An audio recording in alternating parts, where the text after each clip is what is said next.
बिल्कुल, यानी प्रोटेक्ट कर रहे हैं, ये बड़ा सवाल है। इसी बीच एक और बड़ी खबर जो है वो दर्शकों को बता देते हैं कि किस तरह से मियादाद की सिक्योरिटी बढ़ा दी गई है। ये बड़ा अपडेट पाकिस्तान से मिल रहा है। मियादाद के परिवार की सुरक्षा बढ़ा दी गई है। सुरक्षा में आईएसआई को तैनात कर दिया गया है। मियादाद को घर में रहने की सलाह दी गई है। पाकिस्तान सेना और आईएसआई सुरक्षा संभाल चुकी है। तो आपको यह जानकारी दे दें कि दाऊद के रिश्तेदार हैं मियादाद और उनकी सुरक्षा अब और बढ़ा दी गई है। यह भी इसमें एक नया एंगल है। लेकिन कर्नल शैलेंद्र, एक सवाल यहां पर यह भी खड़ा होता है कि क्या जिस बात को लेकर पाकिस्तान मीडिया पर दबाव बनाया जा रहा है, खबरें लीक ना हो, इस पर प्रेशर डाला जा रहा है, क्या ऐसी परिस्थितियों में यह संभव नजर आता है कि यह स्वीकार कर ले पाकिस्तान या फिर कोई मेडिकल बुलेटिन जारी कर दे कि आखिर दाऊद इब्राहिम है, ठीक है, नहीं है, क्या स्थितियां हैं? आप गलत सवाल पूछ रहे हैं। वो कैसे कह दे ठीक है, कैसे मेडिकल कर दे? मेरे कंट्री में ही नहीं है। मैं अपने आप थप्पड़ अपने आप को कैसे मार लूं? पाकिस्तान के लिए बहुत बड़ी विडंबना है, इसमें कोई डाउट नहीं होना चाहिए। आप बात कर रहे हैं मियादाद की चूल्हे जलते हैं तो इंडस्ट्रियलिस्ट को चोर नहीं मानते। और दूसरा सबसे बड़ा फायदा हमें यह है, रेवेन्यू के मामले में हम धोखा नहीं खा सकते, क्योंकि हमारी पार्टी के जो प्रधान है ना, वो IRS ऑफिसर है, Arvind Kejriwal ji, Indian revenue service से हैं, इनकम टैक्स के कमिश्नर रहे। तो उनसे ज्यादा कौन जान सकता है कि पैसा कहां से आना है, कहां से लाना है, कहां खर्च करना है। तो ये फायदा है कि फाइनेंसेस में हम अच्छे हैं। और इससे पहले 10-15 साल से यही बात सुनते रहे हम, तो खजाना खाली है जी, खजाना मंत्री कह रहा है खजाना खाली है। तो बच्चों में नेगेटिविटी, चलो भाई आईलेट्स करो, कनाडा 12वीं के बाद पढ़ाई बंद कर दी, आईलेट्स करो ऑस्ट्रेलिया।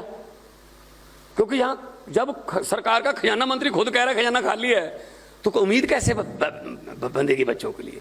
हमने कभी नहीं कहा खजाना खाली है, हम खजाना भी भर रहे हैं। PRTC सब कुछ हमारा, मार्क फेड वेर का मिल्क दूध है, वो सारे अब पॉजिटिव हो गए हैं, ग्रीन कलर में हो गए हैं सारे। क्यों? क्योंकि ईमानदार सरकार है, करप्शन हम करने नहीं देते, ना खुद करते हैं। तो पंजाब को दोबारा पंजाब बनाना है, लंदन, पेरिस, कैलिफोर्निया नहीं बनाना। ये गुरुओं की धरती है। हर गांव में कोई ना कोई फौज का शहीद आपको मिल जाएगा। हर तीसरे घर के बाद गेट बना हुआ है, किसी का बुत लगा हुआ है। हम तो वतन प्रस्त लोग हैं जी। हम पंजाब में जो, हाँ, गोली झेलने के लिए सबसे पहले पंजाबी सीने, पंजाबी खड़े हैं, चाहे चाइना का बॉर्डर है, चाहे पाकिस्तान का बॉर्डर है। और 20 रुपए का एक बार लंगर गुरु साहब ने, भूखे साधुओं को गुरु नानक साहब ने भोजन करवा दिया था। वो 20 रुपये अब भी चल रहे हैं। सीरिया में जंग हो, तुर्की में भूकंप आ जाए, ये इजराइल और गजा पट्टी का, फलस्तीन का झगड़ा चल रहा हो, जंग चल रही हो, कोई और इंटरनेशनल संस्था वहां पहुंचे ना पहुंचे, पंजाबियों का लंगर जरूर चल रहा है। वो पहले शुरू हो जाता है। तो हम तो वो लोग हैं जो जिस देश में गलती से भी चले जाएं उसमें भी कामयाब हो जाते हैं कि चलो अब यहीं कामयाब हो जाते हैं। पूरी दुनिया में पंजाबी मिलेंगे, लेकिन आपको कभी फेल पंजाबी नहीं मिलेगा, सक्सेसफुल पंजाबी मिलेंगे। हार्ड वर्क है, मेहनत है हमारे पास, गुरुओं का आशीर्वाद है, देवी देवताओं का आशीर्वाद है। हम एक दूसरे के त्योहारों को मिलकर मनाते हैं।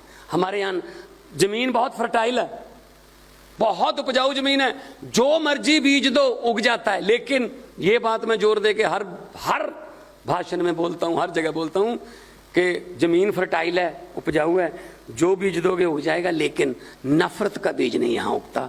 पंजाब में आपको कभी दंगे या आपस की लड़ाइयां, झगड़े, धर्म, जाति, नो। पंजाब में हमने, हमारे गुरुओं ने कहा है, मानस की जात सब एक को पहचान वो। हम सर्वत का भला मांगने वाले लोग हैं। हर रोज लाखों स्पीकरों में अमृत वेले और शाम को रहरास के समय सरबत का भला, नानक नाम चढ़दी कला तेरे पाने, सरबत का भला, पूरी दुनिया की भलाई मांगने वाले लोग हैं जी हम। हाँ, थे 2-4 कुछ ऐसे शरारती अंसर जो बदनाम करते थे, लेकिन करेंगे। पंजाब बहुत बार गिरा है, लेकिन पंजाब बहुत बार उठा भी तो है।